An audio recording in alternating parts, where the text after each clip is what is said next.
Queridos, a paz do Senhor Jesus, aqui estamos nós para mais um dia de um bate-papo, né? Um podcast abençoado, Conexão Cristã. Ô, glória! Já quero te pedir aquele favor para você compartilhar com o máximo de pessoas, para você depois deixar seu like, seu comentário, que nós vamos ter a alegria de te responder, de interagir com você lá. Então, seja um instrumento de Deus na vida de outras pessoas.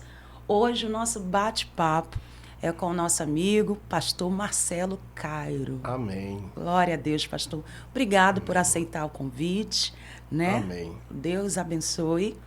E vamos conversar um pouquinho sobre o ministério, sobre a obra, sobre os testemunhos, a vivência, né? O pastor Sim. Marcelo aí tem uma gama de testemunhos, de experiência vivida, e talvez você que está aí na obra, está aí seguindo o chamado, tem tanta dificuldade, tanto medo, pensou várias questões, a gente está aqui com o pastor para contar, relatar um pouquinho os projetos, escritor também, tá, gente? Pastor da obra, né? Já foi pastor, vários testemunhos, e também um escritor, livros aí para edificar a nossa vida. Se apresente melhor, pastor Marcelo, fique à vontade. Amém. Nós somos escritor de 10 obras, né? Trabalhamos todas elas voltadas para o ministério. Temos uma obra voltada para o ministério familiar, onde falamos sobre casamento, relacionamento. Temos também uma voltada para pastores. O tema é um pouco sugestivo. Quem são os porcos que despedaçam a nossa chamada? Eita, é forte. Aonde Jesus fala, não dê pérolas aos porcos. E a gente vai abordar esse tema porque nem todo mundo que está dentro do rebanho é ovelha. Tem porco também, tem bodes também. Então, cabe ao pastor identificar qual é o rebanho que ele está conduzindo. Não adianta você querer pegar um porco e levar o porco para o céu. O porco não vai para o céu. A ovelha, ela vai. O porco não vai. Então, existem pastores que estão desistindo de pastorear, estão feridos porque pastorearam bodes, pastorearam porcos e acabaram contaminados, sujos, acabaram desanimados. E fora esse tema, nós temos mais 8 temas e nós nos formamos em psicanálise e agora eu estou trabalhando num tema muito sugestivo, que se somos a igreja que fala de vida, por que nossos pastores estão se suicidando? É forte. Então nós vamos abordar sobre isso, a necessidade do momento. O pastor sara feridas, pastor se mete no problema de todo mundo, pastor muitas vezes perde a noite de sono salvando a vida de alguém. E quando o pastor precisa de alguém, quem é que vai lá estender a mão para o pastor? O pastor cuida da ovelha. E quem é que cuida do pastor? Cuida dele. Então isso acaba gerando ao longo do tempo traumas, desgaste emocional, e muitos pastores estão vivendo o céu no altar e o inferno em casa. Que acaba atingindo o seu ambiente familiar, né? Sim, porque quando chega a noite, todo mundo vai dormir, graças a Deus, Deus usou o pastor. E o pastor vai passar a noite acordado pensando, meu Deus, o que eu vou fazer amanhã para resolver o problema daquele outro irmão que eu não consegui? Então, isso está gerando nos pastores, na atualidade, um desgaste emocional muito grande. E a igreja não recompensa e não reconhece isso. E aí se o pastor fala assim, gente, eu preciso de 3 dias, um fim de semana, para descansar num sítio. Tá vendo aí o pastor? Agora o pastor tá achando que é rico. Gastando dinheiro. Pega o dinheiro do dízimo da oferta para ir fazer passeio, fazer turismo. E na verdade ele está precisando de um refúgio. Exato. E isso é bíblico. A Bíblia diz que quando Elias profetizou sobre Acabe, Elias está vivendo um momento adverso, a cabeça dele está a prêmio, Jezabel está pagando para quem trouxer a cabeça dele, e aí Deus reconhece o desgaste emocional. Então Deus vai preparar um ribeiro, um garçom que vai servir pão e carne para ele passar um momento de descanso, de refúgio. Porque não vai terminar ali a história. Depois de um tempo, Deus vai mandar ele para Querite. Então a gente precisa entender que somos humanos e que temos os nossos momentos de desgaste, mas também precisamos ter o nosso momento de descanso, nosso momento de reconhecimento, nosso momento de gratidão. E a igreja que vivemos hoje, eu falo igreja como total, ela é ingrata. Ela não reconhece o sacrifício do pastor. Verdade. Esse tema, tudo aqui que o senhor falou, tudo muito forte. Da pérola, dos porcos, a questão de pastores que estão tirando a vida. Essa semana a gente teve uma situação, não sei se o senhor acompanhou, né? Em Manaus. E também em São Paulo, né? Que estava no hotel, um pastor que estava no hotel. Foi em Manaus. Ele é de São Paulo, do Belém. Isso. Mas é esse mesmo. foi lá em Manaus. Pensei que tinha sido em São Paulo.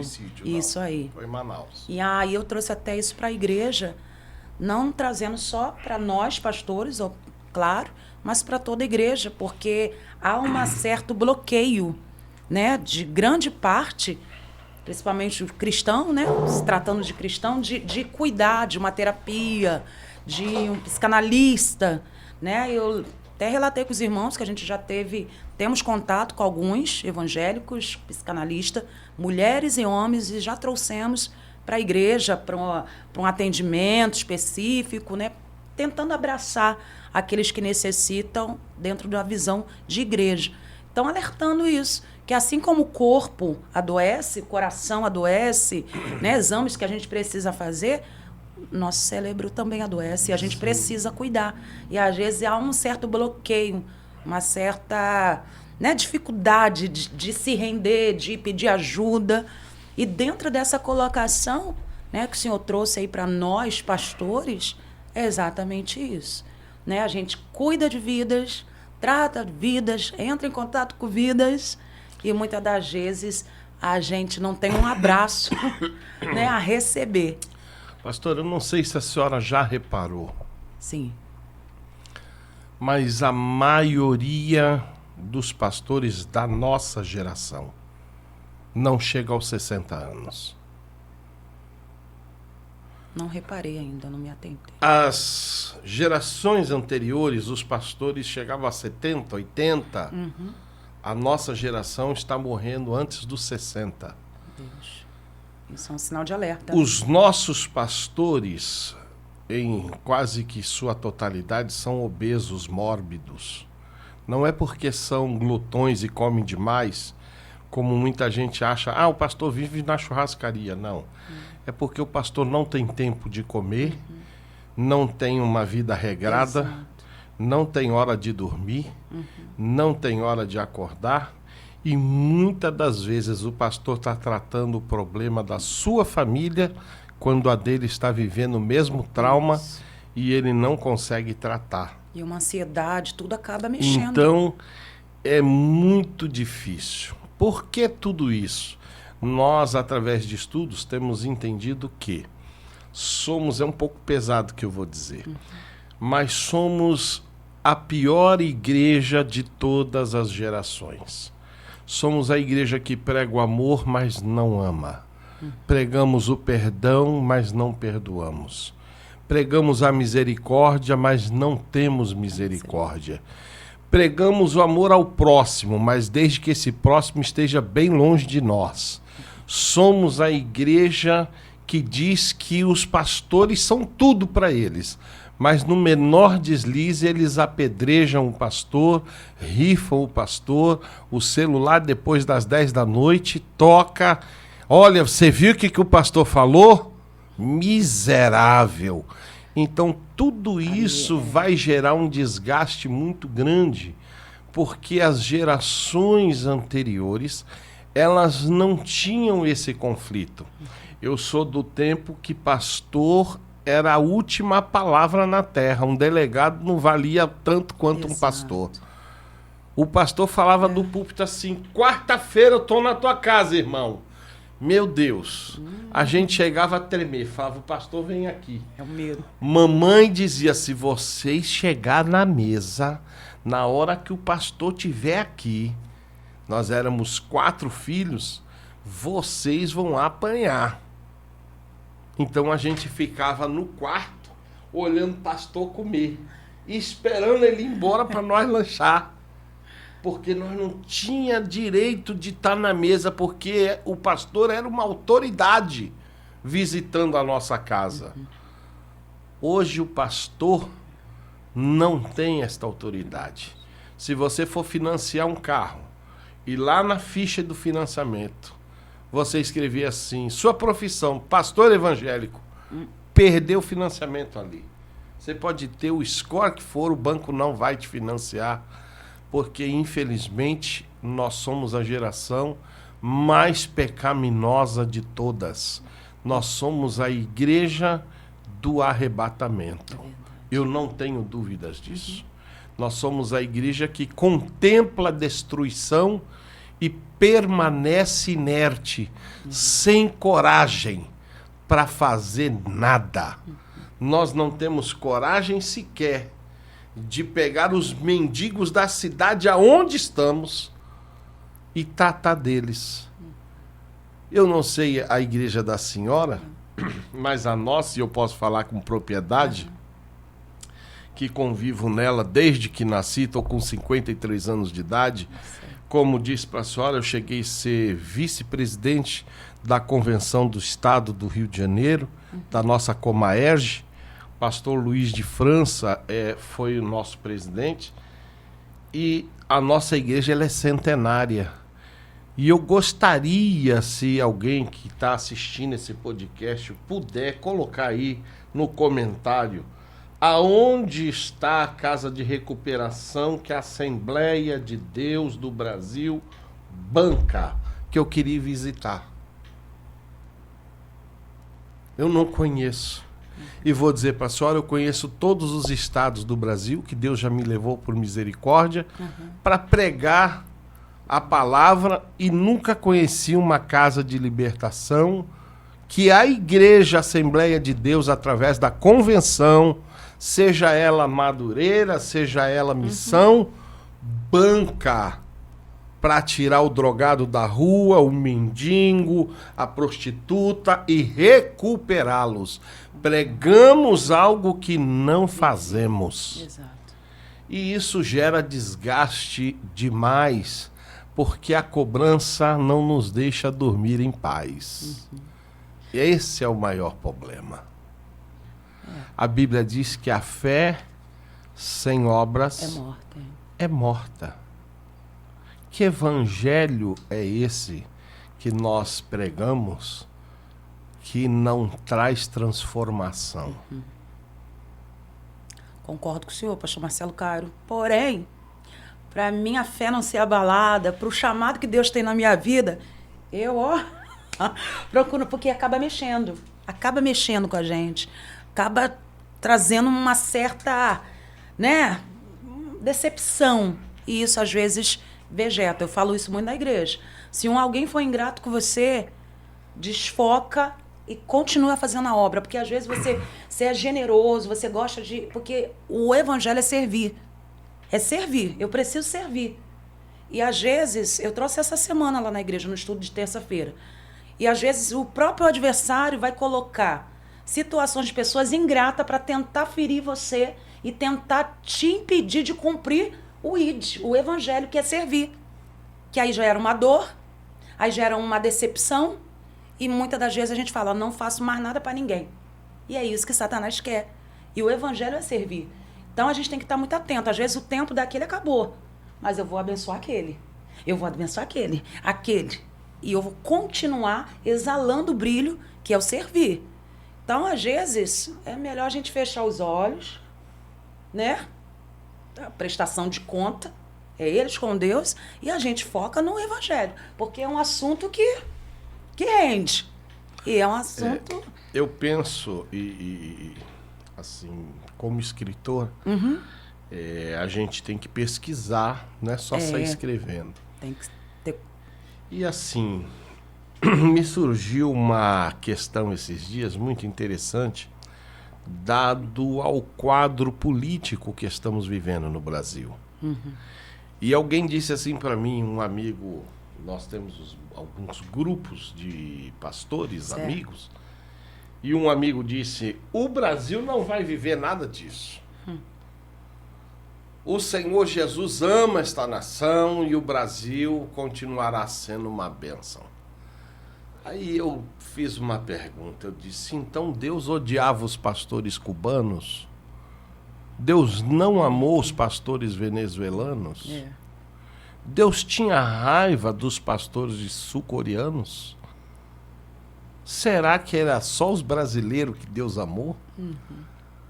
A verdade é que a igreja falhou em Cuba, falhou na Coreia, falhou na Venezuela e está falhando no Brasil. É isso aí. A Essa culpa é da é a igreja. real. É a culpa da igreja.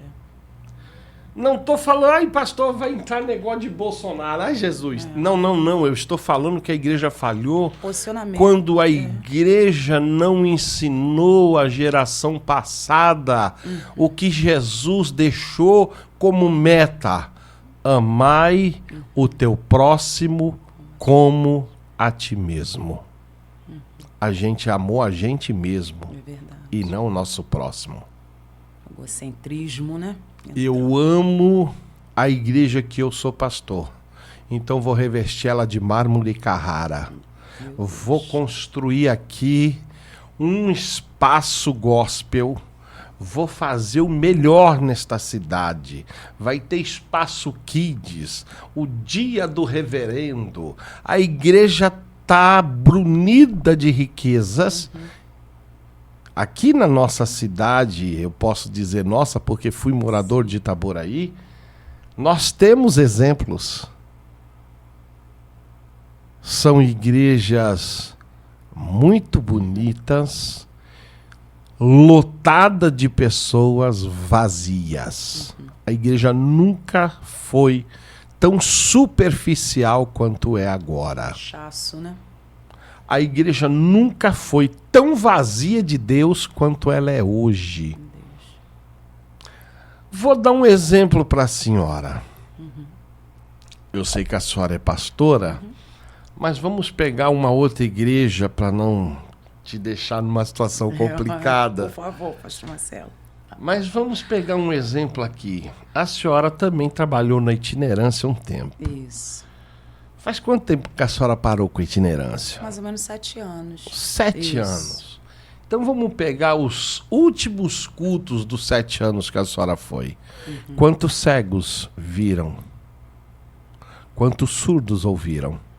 Quantos aleijados largaram a cadeira de rodas? Como podemos pregar milagre se não vivermos o milagre? Se não acontece milagre? A Bíblia diz, os sinais seguirão aos que creem. Não sou eu que sigo o sinal, é ele que me segue. Isso aí. E se não há sinal, não há aprovação de Deus. É Bíblia. O senhor diz sobre o ministério da pessoa ou o senhor diz sobre o local da igreja? O ministério e o local. Porque eu vejo também, até trouxe isso na igreja, que não depende só de quem está ministrando, depende da fé de quem está para receber. Então tem situações que Deus vai usar o ministrante para liberar, mas a pessoa está lá na incredulidade. Eu vejo muito assim. Pode o senhor não ver, mas eu acredito que tem que ter uma fé. E eu sou um exemplo disso. Eu lembro quantas das vezes profetas e quantas das vezes Deus usava ela para falar do meu chamado de levita, de cantora, e eu pensava, e eu lembro que ela falava, por que tu não crê? Mas aí Deus forjou em mim, o tempo veio e tudo que Deus usou confirmou. Então eu vejo muito isso. Se eu lá na frente não permitisse, não ia acontecer. Então, às vezes, a gente profetiza. Eu creio no milagre, eu creio... toma um milagre. Deus está fazendo na tua casa. Mas depende da pessoa. Ih, tá falando... acho que ela... E é algo de Deus e a pessoa não toma posse. Se eu não tomar posse, que nem a gente está ministrando no culto, adorando, gente, dá glória a Deus. Deus está na casa. Se a pessoa lá está desligada, pensando na fatura... de segunda, no trabalho de segunda, o milagre não acontece. Agora, de um tempo para aqui, da Despertai, a gente tem um caso, pastor, vários casos, trabalho aqui é libertação, é demônio manifestando. O pastor Tony tem uma noção aí, é demônio manifestando, coisa que nem eu imaginei, mas o Senhor fez esse trabalhar para intensificar o chamado. Então, tem um caso da mãe da Patrícia, todos que estavam na igreja viram, desenganada pelo médico, já estava só esperando a morte. Deus revelou que tinha algo que foi comido, ingerido, por misericórdia, botou para fora. Foi um processo de libertação. Semana seguinte, 3 dias depois, aproximadamente, 4, ela já foi lá contar o testemunho, foi onde a gente registrou. Aí ela falou, por misericórdia, botei para fora, Deus usou, botei para fora e hoje eu tô aqui, ó, tô dormindo bem, tô de pé, tô comendo. Então, eu vejo, não é sobre o chamado, né? Não é sobre o chamado, é sobre, às vezes, quem tá lá e não quer receber. Por exemplo, fui em muitos lugares. Não aconteceu cadeira, mas estou aqui para profetizar a cadeira. Né? Levantar da cadeira de roda, levantar da muleta dentro do que Deus. Porque tem gente, às vezes, que quer movimento. E não é sobre movimento. Eu discordar um pouquinho, posso? Pode. É só para arrumar a colocação que a gente... Sobre ministério, né? Eu sei do nosso ministério. Sim, eu vou mas chegar lá nesse ponto. que realmente... Eu vou chegar nesse ponto para a senhora entender. Por exemplo, qual era a fé do gadareno? Estava com demônio. Nenhuma. Qual era a fé do menino que o diabo jogava na água, depois no fogo? Nenhuma. Eu acho que existe casos e levaram eles até Jesus justamente para saber o que acontecia ali, especificamente. Né? É diferente da mulher do fluxo de sangue, que ela tinha fé. Não, eu tenho fé que se eu tocar, eu serei curada. Do Bartimeu que ouviu o barulho disse, não, se eu for até ele, eu vou ser transformado, eu vou voltar a ver. O milagre que eu estou dizendo hoje, pastor, é no sentido de que não só de curas, mas o milagre da mudança de caráter. Isso. A gente não está vendo isso. A gente está vendo uma coisa mais ou menos, venha como está, fica como quiser. O importante é você estar aqui. O verdadeiro milagre é essa transformação de vida, né? Entendeu? Estamos preparando a igreja para ir para o céu ou para ficar na terra? Qual é a preparação da nossa igreja? Por exemplo, nesse exato momento, enquanto estou falando com você, eu posso falar e falar de boca cheia aqui. Tem um mendigo morando dentro da minha casa, com 50 anos, irreconciliável. Ele morava, não tem uma ponte, quem conhece, vindo de Vista Alegre para o Largo da Ideia, a pista estreita e tem uma ponte. Ele morava debaixo daquela ponte há 20 anos. Ninguém tirava ele dali. Levava para casa de recuperação, ele voltava para lá. Levava para a família, ele voltava para lá. E um dia eu encontrei com ele, o braço quebrado, colocaram o gesso, ele fedia à distância. E eu disse, por ser enfermeiro de ofício, eu disse, ele vai perder esse braço. Esse mau cheiro já é o gesso apodrecendo o braço dele. Meu Deus. Socorremos e lá no momento que ele está sendo socorrido, Eu sentei do lado dele e comecei a conversar com ele. E às vezes eles não precisam mais do que um diálogo. Uma atenção, Ele é irmão da minha esposa. Nunca viveu com a família. Nunca quis estar com a família. Desde a sua infância ele fugiu de casa e a vida dele foi na rua. Entendi, seu cunhado. E hoje ele mora dentro da minha casa, participa dos cultos que eu faço aos domingos. E hoje, um pouquinho antes de eu vir para cá, nós estávamos conversando e eu estava explicando para ele sobre céu e inferno. E ele olhando para mim. E aí eu disse, você quer ir para onde? Ele disse, eu quero ir para o céu. Eu disse, mas vai ter que mudar um pouco mais. Então eu acho que falta, porque os pastores hoje estão envolvidos em tantas frentes, que falta tempo para o pastor ser pastor. Falta tempo para o pastor discipular. Tem igreja que o pastor não conseguiu pegar a mão do membro que senta lá no último banco. Tem igreja que o cara é membro, o pastor nem sabe que ele é de lá. Um equívoco muito grande dizendo que a igreja de Jesus era muito pequena. Que no Atos dos Apóstolos mostra o tamanho dela, o que é uma mentira. A igreja de Jesus alimentou 5.000 homens, fora mulheres e crianças. O culto de Jesus era 3 dias e 3 noites. E Jesus sabia a necessidade de todo mundo. Conhecia um por um. Isso aí. Então a gente precisa rever, às vezes, pastora, a questão do nosso chamado. A questão dos porquês de Deus. Porque a Bíblia diz que é um Espírito que opera tudo em todos. Então, como a senhora já especificou aqui, o meu chamado é para libertação.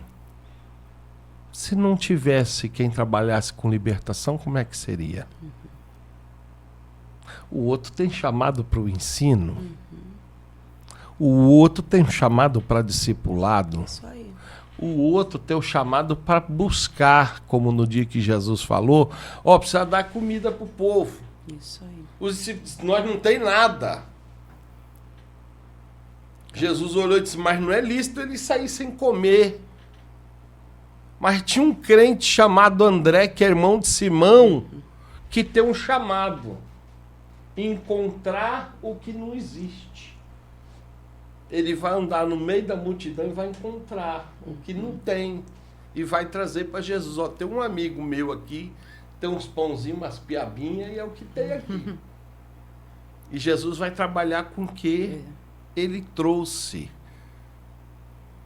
Só que hoje, pastora, todo mundo, você consagra o cabra no domingo a porteiro. Na quarta-feira ele está de terno, gravata, vai na livraria, compra uma Bíblia maior. Já itinerante. Já sou pastor pregador. Ué, mas o irmão não estava lá no portão, irmão? Não, o portão deixa para outro. Então fica difícil de você manter uma estrutura ministerial. Quando todo mundo quer fazer tudo, ninguém faz nada. Verdade. Então a igreja que vivemos hoje, eu digo igreja no âmbito geral. Tá? Se você for na Universal, se você for na Deus e Amor, se você for na Mundial, se você for na Batista, na Metodista, na Quadrangular, é uma situação que todos estão vivendo. Ninguém quer ser discipulado, todo mundo quer discipular. Agora, esse negócio de coach, agora é que ficou mais difícil. Porque se você não está preparado para o básico, Exato. como é que você vai discipular um pastor? Então, não o pastor não precisa ser coach. O pastor precisa ser cheio do poder de Deus. Os princípios. Pastor, precisa ter direção, visão. Discernimento, isso aí. Né? É, eu tenho um culto que eu até brinco e não é uma célula. É um culto da família. Glória. Então, todos os domingos eu reúno a família. E Jesus, pela misericórdia dele, já curou 2 de câncer. Glória a Jesus. Diagnosticado. Jesus, esses dias apareceu um menino, porque a propaganda, Jesus, ele nunca fez o marketing, né? Mas ele sabia trabalhar o marketing muito bem. E aí Jesus, ele curava um e deixava ele caminhar, não levava com ele não, como ele fez com o gadareno. Ó, fica e conta para todo mundo o que te aconteceu. E aí começou a surgir lá nesse culto nosso algumas pessoas com problemas, e recentemente um deles chegou meio que com um problema seríssimo de diabetes, com o pé amputado, uma situação bem grave. E aí nós começamos a orar e ele foi melhorando. E um dia ministrando, Deus disse para mim, não se ilude. Uns eu chamei para caminhar comigo, outros eu chamei só para salvar. E aí, ele, num domingo à tarde, quando a gente termina o culto, a gente faz o ágape. Então, senta todo mundo e vai comer, nós não temos cantina. Esse culto, como é familiar, não tem oferta, não tem negócio de dízimo. É um culto mesmo em casa, de comunhão para a família. Ele pegou e estava sentado num canto, ele disse para mim, pastor, eu quero batizar. E aí todo mundo olhou e disse, poxa, o Fábio quer batizar. E aí eu olhei e disse, ô Fábio, o ladrão da cruz não foi batizado, mas foi salvo. O segredo não está em ser batizado. Jesus não disse isso. Jesus disse, aquele que crê, vírgula, e for batizado, será salvo. O que não crê, já está condenado. O segredo está em crer. E aí o Fábio foi internar para fazer um exame, e 15 dias atrás nós fizemos o sepultamento do Fábio. O Fábio não batizou. E no sepultamento dele eu pude dizer para todos que estavam presentes ali, eu disse, olha, deixa eu dizer uma coisa para vocês. Dentro desse velório aqui, eu tenho uma certeza. O Fábio está guardado para a eternidade. Agora vocês eu não sei. Porque o Fábio creu até o último minuto. Ele queria batizar, nem que fosse na cama com um copo de água. Ele disse, pastor, mas e se um copinho de água assim? Eu falei, não precisa, meu filho, vá em paz. O que você precisa é crer em Jesus como seu Salvador. E a igreja hoje, ela precisa deixar os dogmas. Não dá mais tempo. Como ontem eu recebi uma pessoa, e evangelista, pastor, né? Agora, Tony, sabe disso. Ela era mãe de santo há mais de 30 anos. Nós ganhamos ela para Jesus. E ela esteve comigo esse final de semana. E aí ela começou a falar algumas coisas do lugar que ela tem congregado. Eu olhei e disse, deixa eu pedir uma coisa para a senhora. Em nome de Jesus, sai de lá. Antes da senhora voltar para Macumba. Porque o pastor está preocupado com a bermuda, o pastor está preocupado com o cabelo, o brinco não pode ser esse de florzinha, a camisa não pode ser azul, tem que ser amarela. Eu disse, está tão difícil, minha filha, de ir para o céu sem ter essas coisas. Com isso fica, parece que impossível. É melhor a senhora sair de lá antes da senhora desejar voltar para o passado. Então a igreja ela não precisa de peso. Jesus disse: aprendei de mim que sou manso e humilde de coração. Meu fardo é leve, meu jugo é suave. O preço já foi pago. A gente é livre, pastora. Glória a Deus. Nós somos libertos.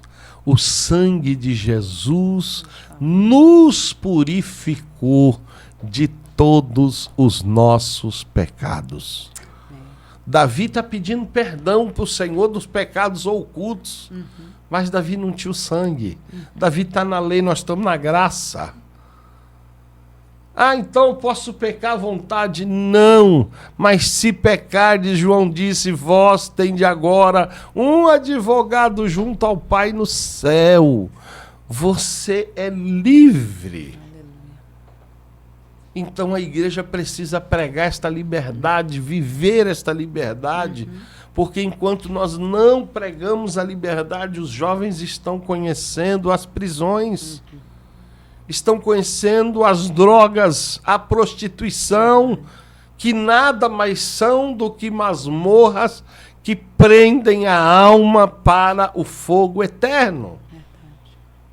Porque se torna tão difícil ser livre. Exato. Que o diabo acaba prendendo. E quantos pastores hoje estão chorando seus filhos aí vivendo no mundo e ele olhando lá no meio da mocidade, da juventude, o filho dos outros está lá, o dele no mundo. Afastado. Porque ele achou que o filho dele era exemplo. Não, meu filho tem que ser exemplo. Não, o exemplo é Jesus. Meu filho não é exemplo, eu não sou exemplo, a senhora não é exemplo. Jesus é exemplo dos fiéis. E Jesus disse, quem quiser vir após mim, negue-se a si mesmo. Toma a sua cruz. Cruz remete à dor, a sofrimento, à vergonha, à angústia, a vitupério. O crucificado tinha que expor a família era obrigada por lei a acompanhar a crucificação para ser humilhada. A família de um crucificado nunca mais, dentro do convívio social, era a mesma. Por isso que Jesus está pendurado lá e está olhando para baixo, está procurando João, porque ele sabe que Maria está ali, os irmãos carnais estão ali sendo envergonhados, e ele está dizendo, ô João, como amigo, cuida da Maria, porque ele sabe que ela vai ser humilhada. E aí a gente hoje está preocupado com tanta besteira. E esquece de tão básico que é o Evangelho. E Jesus disse, ama o teu próximo como a ti mesmo. Acabou. Então, quando a gente compreende o que é amar o próximo, pastora, a gente não trai, a gente não engana, não calunia, não comete injustiça. Se coloca no lugar do outro, né? Entendeu?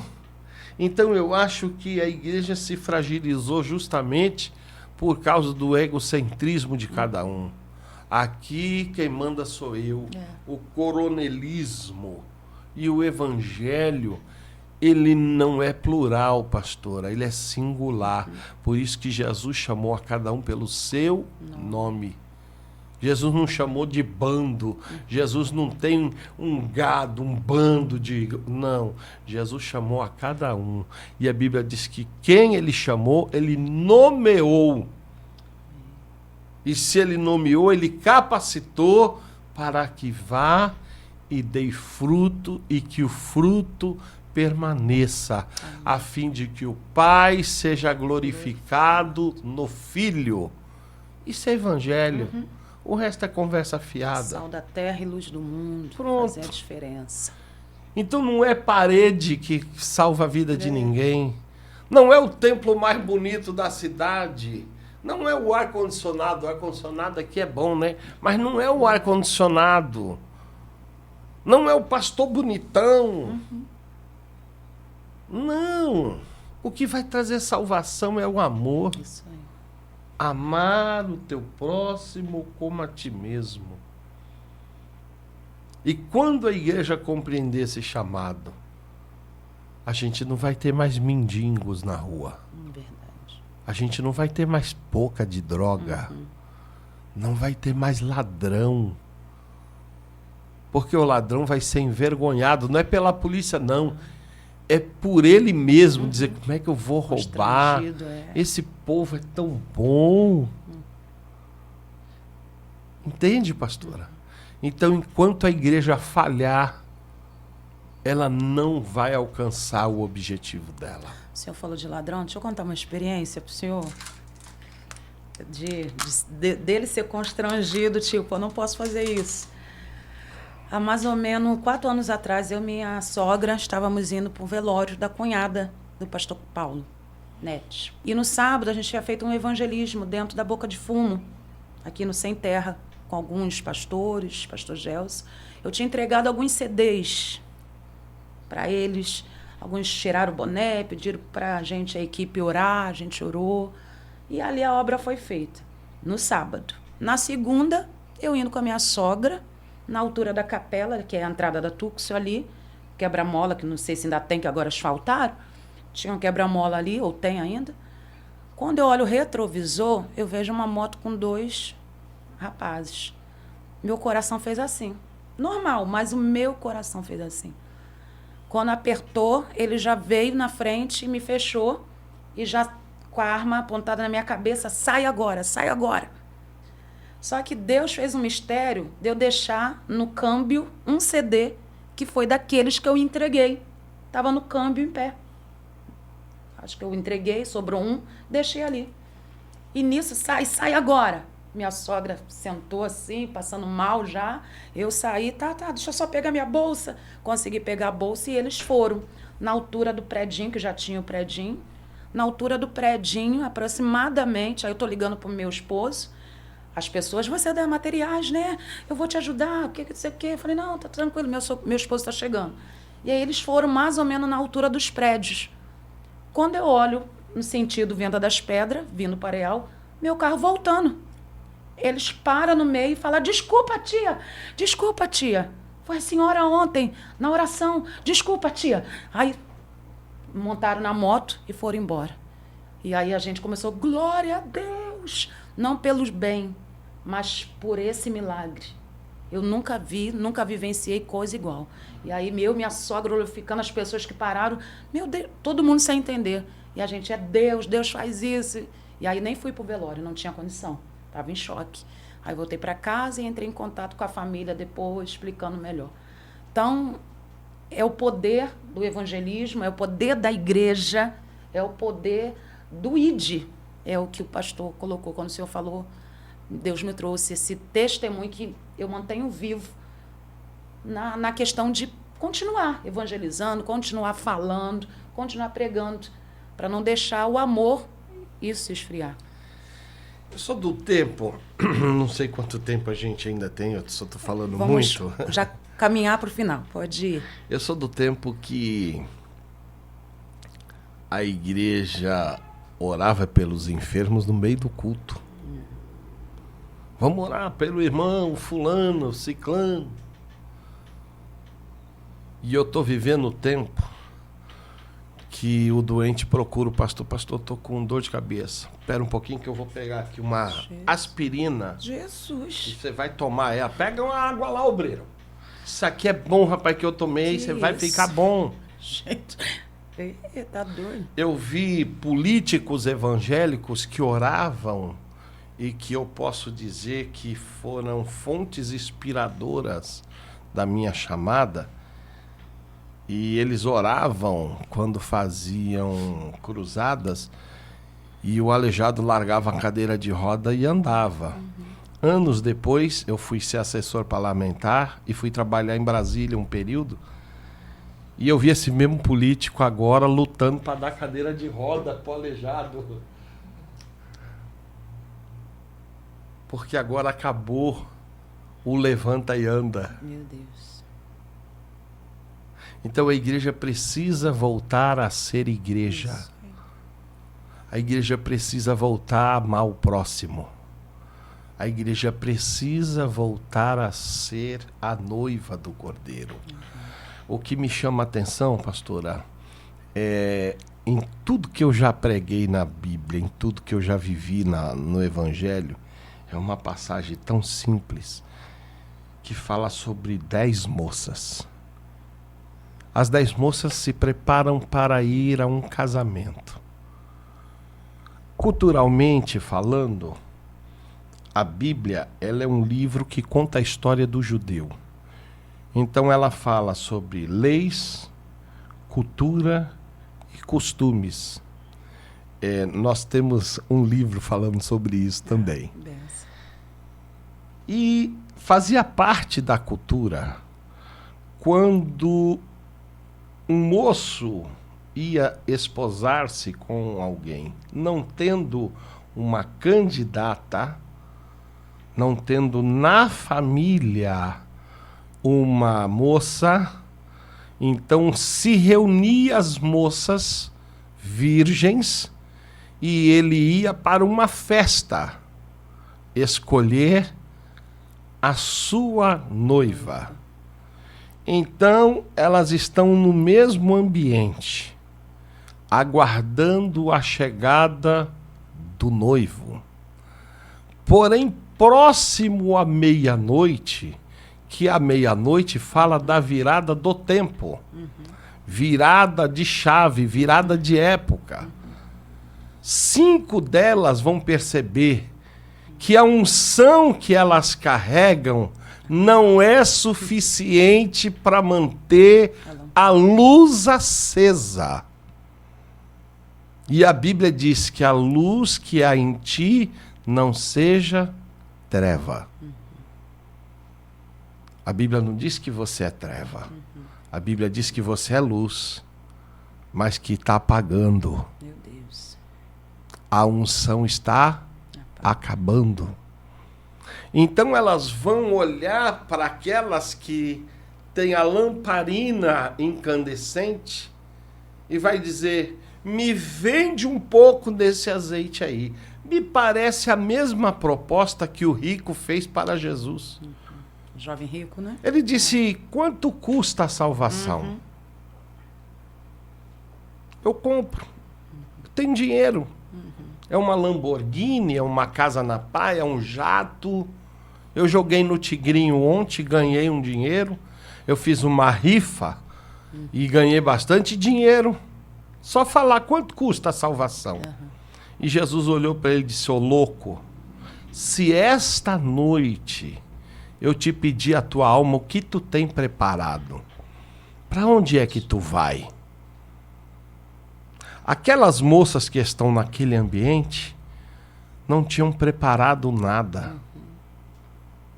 Não obstante estar no lugar certo, na companhia certa, aguardando a chegada do noivo certo, estavam com atitudes erradas.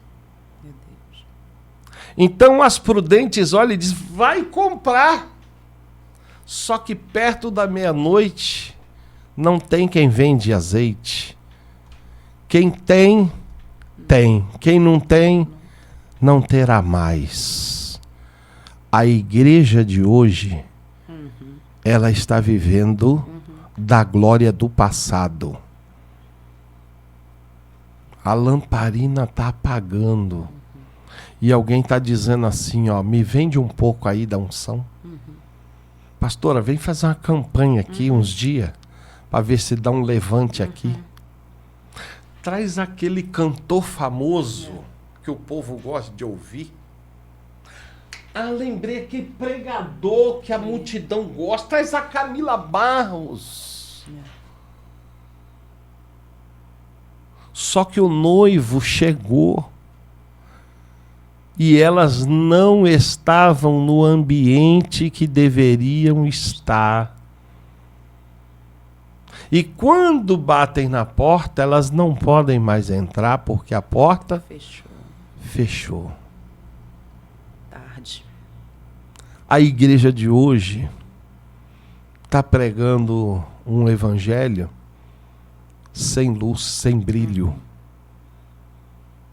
Parece que todo culto é igual. Sempre o mesmo louvor, sempre o mesmo hino.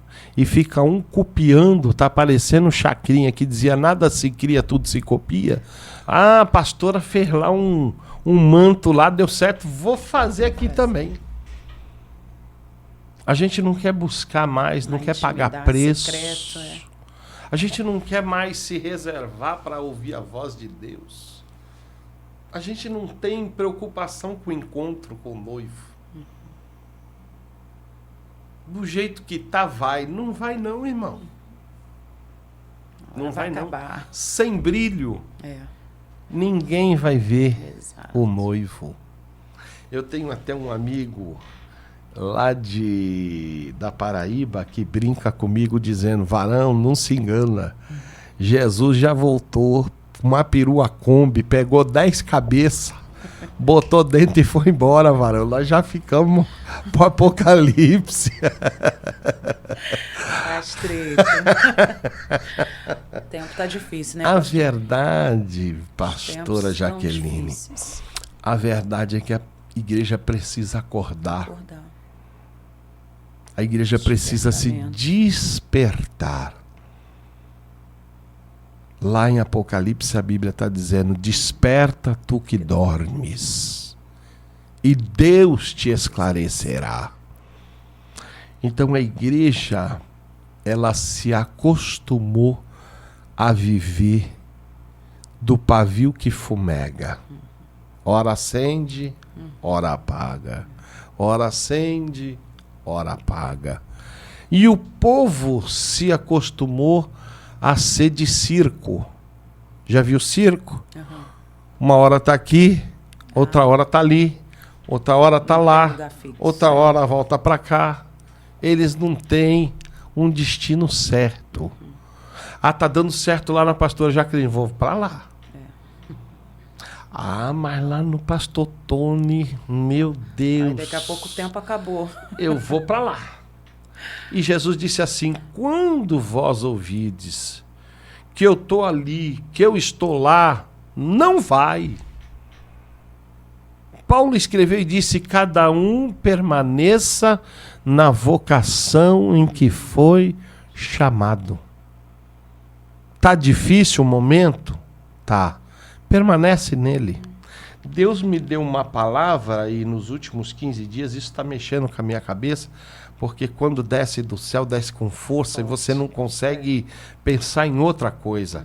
E eu estava fazendo um aconselhamento e Deus disse para mim assim: eu não dou vitória para ninguém. Eu disse: que é isso? O senhor não dá vitória? Não, o senhor dá vitória sim. Não. Eu dou o gigante. A vitória quem conquista é você. Esforço, né? E aí eu fui estudar sobre isso. Forte. Quando Davi vai lutar com Golias, existe na família de Golias mais 4 gigantes. O nome de um deles é filho do Golias, é até difícil de pronunciar, Ismobenob. E lá na frente ele vai tentar matar Davi, só não matou Davi porque um soldado matou ele antes dele terminar o serviço. Davi, quando desce no ribeiro para pegar 5 pedras, Davi não pegou 5 pedras à toa. A intenção de Davi é uma só. Se eu derrotar o Golias e os outros 4 se levantar, eu tenho uma pedra para cada um. Eu só saio com a vitória. Derrotado jamais. Davi já tinha 17 anos que tinha recebido a unção. E estava aguardando o tempo de Deus na vida dele para que as coisas acontecessem. Tem gente que recebe a unção hoje, amanhã de manhã ele quer sentar no teu lugar. Ele não está preparado. Nesses 17 anos, Deus ensinou Davi a adestrar o lobo. Porque lobo não se mata, se adestra. Davi aprendeu a ser adestrador de lobo. Quando ele ficou bom nisso, Deus disse, agora eu vou mandar um urso. O urso não se adestra, se mata. Eita Deus. Matou o urso, Deus disse, agora eu vou te mandar um leão. Foi só aperfeiçoando. Para você saber como é que funciona.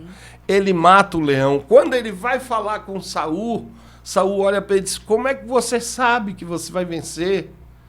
Você vai perder, ele tem 3 metros de altura, meu filho. Tu tem 1,5 metro. Ele disse, mas ninguém em Israel sabe adestrar lobo, sabe matar urso e destrói leão. Eu sei. Então o tempo de Deus na vida do Davi foi preparar Davi para enfrentar o gigante. Deus não deu vitória a Davi, Deus deu um gigante. Forte. Deus não deu Canaã para o povo de Israel, Deus deu os anaquins. A terra está aí, mana leite e mel, mas tem gigante? Tem, vocês vão ter que derrotar. E o maior problema da igreja de hoje, ela não quer guerra com ninguém. Não, a gente é amigo de todo mundo. Para que guerra, gente? Não quer contrariar. Não, a gente é amigo. Tem pastor indo para culto afrodescendente, cantando louvor lá dentro. Como é que é o louvorzinho dele? Oh, meu Deus do céu, não deixa eu esquecer, não. Ah, meu pai. Oh, meu Deus, eu vou lembrar, já eu vou cantar o louvorzinho dele.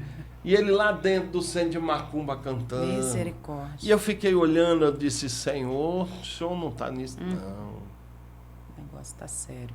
O senhor não está nisso. Deus não precisa que nós sejamos amigos de ninguém. Exato. A Bíblia diz que Deus nos constituiu inimigos do mundo. Não amigos. Nas bem-aventuranças, Jesus disse, bem-aventurados sois vós, quando foi injustiçado, perseguido, caluniado. O mundo vos odiará por causa do meu nome. Vos matarão.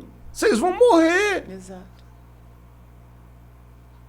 E a gente está cantando outra coisa. A gente está vivendo outro momento. Então eu fico tentando entender que Deus é esse. Que culto é esse? Que forma é essa? Que formato de igreja é esse? Deus precisa nos levantar como igreja novamente. Fazer verdadeiramente a diferença, né? Pastor Marcelo Cairo, consideração final. Tá uma benção, se deixar a gente fica. Mas a gente tem que terminar, né? Vai. Eu espero que Deus te levante ainda mais alto. Para a glória dele. Que Deus possa galardoar o teu chamado nessa cidade. Amém, pastor. Itaboraí é uma cidade abençoada, acolhedora, de pessoas maravilhosas.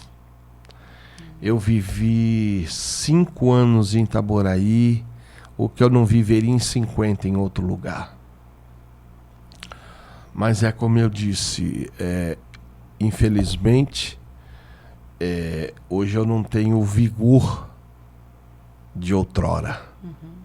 Porque até Davi, quando foi lutar com Ismobenob, ele já não era jovem e ele quase morreu.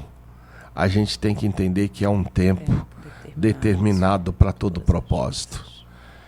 E eu me sinto tranquilo dentro deste tempo que eu estou vivendo.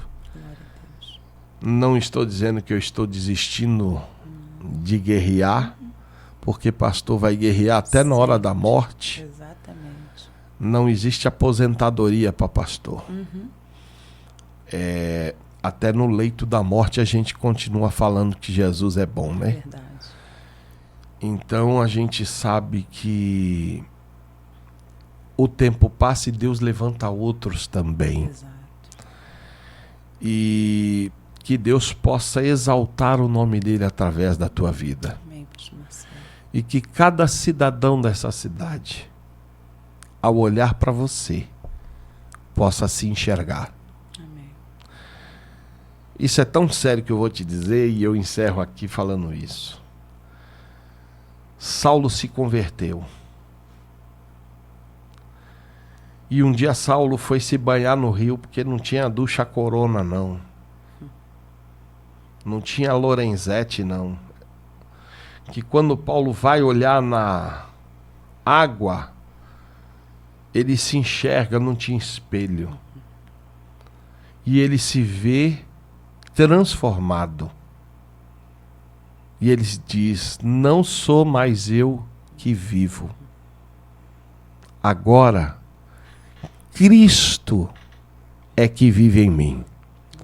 A vida que eu vivo na carne, eu vivo pela fé no Filho de Deus. Amém. Que cada membro do corpo de Cristo, que estão sob sua responsabilidade, não se enxergue ao se olhar, mas te enxergue ao se olhar. Que você possa influenciar diretamente o sentimento, o pensamento e o coração dessas pessoas, para que eles sejam transformados. Paulo disse: não vos conformeis com esse mundo, mas transformai-vos pela renovação do vosso entendimento, para que saibeis qual seja a boa, santa, perfeita e agradável vontade de Deus. Então, que eles possam ser transformados ao olhar para você e enxergar você neles, porque você é a luz que Deus pôs para brilhar na vida deles. Amém? Deus abençoe. Que Deus abençoe Pastor Tony por nos convidar também. Coordenador desse projeto. Que Deus possa abençoar o técnico de som também. Eu quase não olhei na câmera porque sou feio demais. Mas que Deus abençoe você, amigo que está nos acompanhando aí. Que você possa divulgar. Gostou desse vídeo? Compartilha com os amigos. Não gostou? Compartilha com os inimigos. Vai funcionar. Que Deus abençoe vocês. Pastor Deus abençoe Marcelo, a senhora. fala do seu livro, onde encontrar. O povo, se tiver desejoso, se quiser deixar o contato. Pode procurar Instagram, o programa. Procurando o contato, programa, o Pastor Tony, coordenador vai dar um jeito de nos encontrar. Deixa a mensagem ali. E vai dar um jeito de estar passando a vocês. São 10 temas. A gente fala sobre psicologia em um deles, outro fala sobre família, outro fala sobre ministério, outro fala sobre os discípulos de Jesus, o que aconteceu com eles depois que Jesus ascendeu aos céus. A Bíblia não conta a história, por exemplo, de Bartolomeu, o que aconteceu com ele, para onde ele foi. E ali eu saio contando a história de cada um, para onde foi cada um, o que fez cada um com a sua chamada. E tem um que eu falo só sobre o Evangelho de Jesus, né, que ele serve muito para o espírita, foi escrito com essa intenção, para que o espírita entenda que não há reencarnação. Ao homem foi dado uma vez a oportunidade de viver, e ninguém veio aqui para passar a hora. Todos temos uma missão. Exatamente. Louvor da glória de Deus. Amém. E depois disso segue-se ao juízo. E tem outros temas também. Pastor Marcelo Cairo, obrigada, tá? Mais uma vez, em nome do pastor Tony, em nosso nome também. Um prazer revê-lo, já tive a oportunidade de conhecê-lo em outra oportunidade, é muito bom, foi muito bom, né? Poder recebê-lo, acrescentar, né, os testemunhos, palavras proféticas às nossas vidas. Obrigada, tá, pastor Marcelo? Deus abençoe. E as portas estão abertas. Amém. Fica com Deus, gente. Até o próximo podcast. A paz.